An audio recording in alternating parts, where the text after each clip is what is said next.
بسم الله الرحمن الرحيم سأل سائل بعذاب واقع للكافرين ليس له دافع من الله ذي المعارج تعرج الملائكة والروح إليه في يوم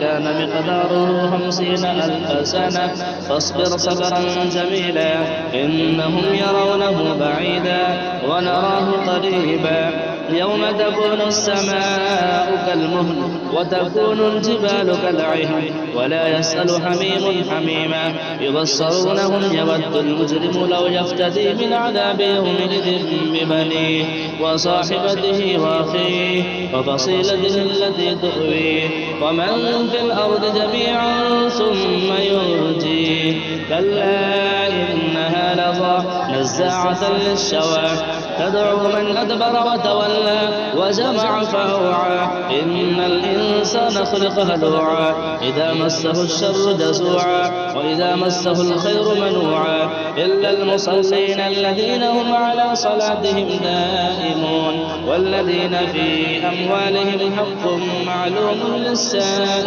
والمحروم والذين يصدقون بيوم الدين والذين هم من عذاب ربهم مشفقون إن عذاب ربهم غير مأمون والذين هم لفروجهم حافظون إلا على أزواجهم أو ما ملكت أيمانهم فإنهم غير ملومين فمن ابتغى وراء ذلك فأولئك هم العادون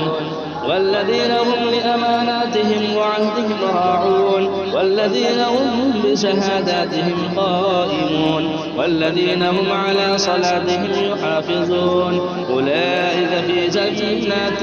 مكرمون فما للذين كفروا قبلك مهطعين عن اليمين وعن الشمال عزين أيطمع كل امرئ منهم أن يدخل جنة نعيم كلا إنا خلقناهم مما يعلمون فلا أقسم برب المشارق والمغارب إنا لقادرون على